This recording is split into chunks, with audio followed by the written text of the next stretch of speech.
Ini sentimen global dan sentimen domestik bisa dikatakan kurang baik-baik saja ya. Kita Iya, lihat ada betul sentimen sekali. global di mana kalau kita lihat juga pasar nampaknya masih mengambil langkah wait and see begitu ya, menunggu sikap dari The Fed apakah akan memangkas suku bunga acuannya. Lalu kita lihat juga konflik geopolitik di Timur Tengah. Sementara kalau kita lihat sentimen dari domestik, kita lihat Bank Indonesia juga memilih untuk menahan suku bunganya. Ya. Sementara ada demo juga di hari ini ya. Setelah IHSG 4 hari beruntun berada di zona penguatan, hari ini IHSG berada di zona koreksi. Bagaimana Anda melihat koreksi IHSG di perdagangan hari ini? Kalau menurut pandangan saya saat ini koreksi IHSG terbilang cukup sehat ya. Karena kita telah mencetak all time high dalam 2 hari beruntun. Dan saja inflow asing dalam 1 minggu terakhir sudah mencetak di angka 5 triliun lebih. Dan juga dalam 1 bulan terakhir di angka 11 triliun lebih.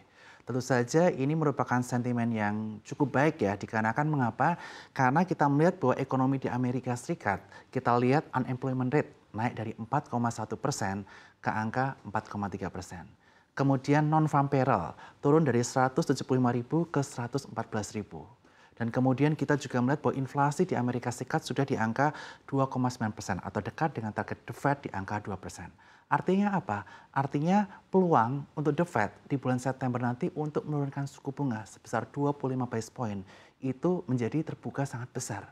Dengan tujuan apa? Tujuan supaya ekonomi di Amerika bisa bertumbuh, lapangan kerja kembali tercipta, dan tentu saja ini membuat investor semakin menarik untuk investasi di instrumen-instrumen yang lebih agresif seperti saham maupun obligasi ketika suku bunga turun.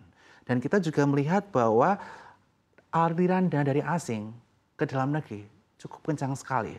Sejak kita melihat bahwa ekonomi di Amerika menurun, akan ada penurunan suku bunga,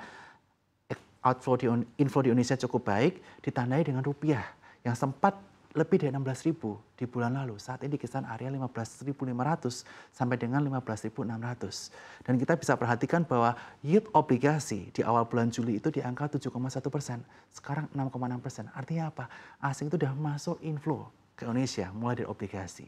Dan nanti ketika obligasi ini yield yang 10 tahun mendekati ke area suku bunga 6,25%, potensi untuk semakin flow ke saham itu sangat besar. Sehingga ini peluang yang sangat menarik untuk dilirik oleh para investor. Baik, artinya Anda cukup optimistis begitu ya dengan rilis data ekonomi yang ada di Amerika Serikat begitu ya, bahwa The Fed akan memangkas suku bunga acuannya di bulan September ini kisarannya berada di 25 basis point. 25 basis point. Ya. Lalu jika kita membahas mengenai rupiah begitu ya, rupiah Ya. juga di pekan ini cukup menarik pergerakannya begitu ya. Rupiah sempat menyentuh level 15.400-an per dolar Amerika Serikat, walaupun hari ini rupiah kembali menyentuh level 15.600-nya. Apakah Anda cukup optimis bahwa rupiah masih akan terus berada di kisaran 15.500 atau 15.600, dan bagaimana sebetulnya ini investor melihat? Oke, tentu saja jika kita melihat jika ekonomi di Amerika Serikat melemah yang ditunjukkan dengan unemployment rate, kemudian non payroll tadi, kemudian kita lihat inflasi di sana udah memaksa The Fed untuk melakukan penurunan suku bunga, ini akan menarik karena ekonomi di Amerika melemah, melesu, larinya kemana? Larinya akan ada ke negara-negara berkembang, salah satunya di Indonesia. Dan tentu saja dengan banyaknya inflow asing yang masuk ke Indonesia, ini akan berdampak terhadap apa? Berdampak terhadap mata uang kita yang menguat. Itu yang saya sangat optimis. Dan hingga akhir tahun kita prediksikan rupiah akan bisa di kisaran area 15.000, bahkan bisa di bawahnya. Karena dengan kondisi ekonomi di Amerika yang melemah, dan mereka akan lari ke Indonesia sebagai negara yang menarik untuk dipertimbangkan untuk investasi. Baik, kalau dari sekuritas sendiri begitu ya, bagaimana Anda melihat peluang window dressing di tahun 2024 ini? Kalau menurut pandangan kami, window dressing tentu saja akan ada di tahun ini. Setelah kita bertahun-tahun ya Mbak ya, kita lihat window dressing nggak ada. Bahkan di tahun 2023 juga kurang menarik begitu kurang ya? menarik, 2022, 2023 nggak ada. 2024 bagaimana menurut saya ini menjadi peluang yang emas. Karena mengapa? Karena hingga akhir tahun, kami prediksikan bahwa The Fed akan menurunkan suku bunga hingga di kisaran area 4,5% dari 5,25 atau turun di angka 75 basis point. Tentu saja ini akan disusul, kita perkirakan di bulan Desember dengan pemotongan suku bunga dari BI. Nah, dengan adanya pemotongan suku bunga ini, yield obligasi turun. Ini akan berdampak terhadap instrumen yang lebih agresif seperti saham menjadi menarik. Apalagi banyak saham-saham saat ini yang valuasinya cukup murah dan prospek kedepannya masih cukup bagus. Contohnya di sektor perbankan. Dibanding bank-bank lain yang cukup laggard adalah BBRI secara valuasi dan merupakan bank terbesar di Indonesia. Kemudian kita lihat ada di Telkom. Walaupun ada Telekomunikasi ya. telekomunikasi di saham Telkom. Walaupun banyak yang bilang bahwa takutnya Telkom ini terganggu dengan adanya Starlink di Indonesia. Tapi kita masih confident Telkom fundamental masih cukup kuat, cukup solid sebagai hubnya untuk telekomunikasi di Indonesia. Dan juga secara valuasi yang masih cukup murah adalah ASI atau Asia Internasional.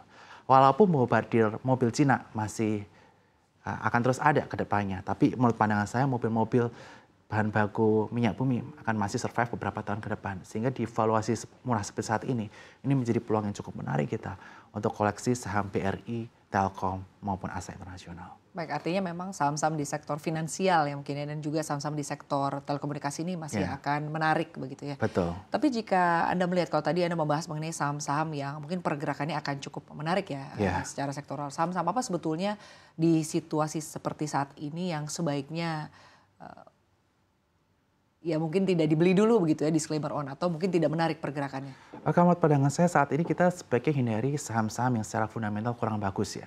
Dimana kita lihat di Bursa Efek sudah membantu dengan adanya berbagai notasi, kemudian ekuitas negatif, profit negatif, kemudian kita bisa lihat secara fundamental kurang bagus dari sisi balance sheet, mulai dari debt equity ratio. Kita perhatikan faktor-faktor dari sisi fundamental keuangan.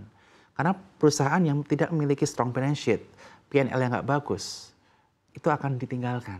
Karena pasti yang pertama kali dicari ketika market booming lagi adalah saham-saham yang berfundamental bagus dan memiliki prospek ke depan cukup baik. Oke. Lalu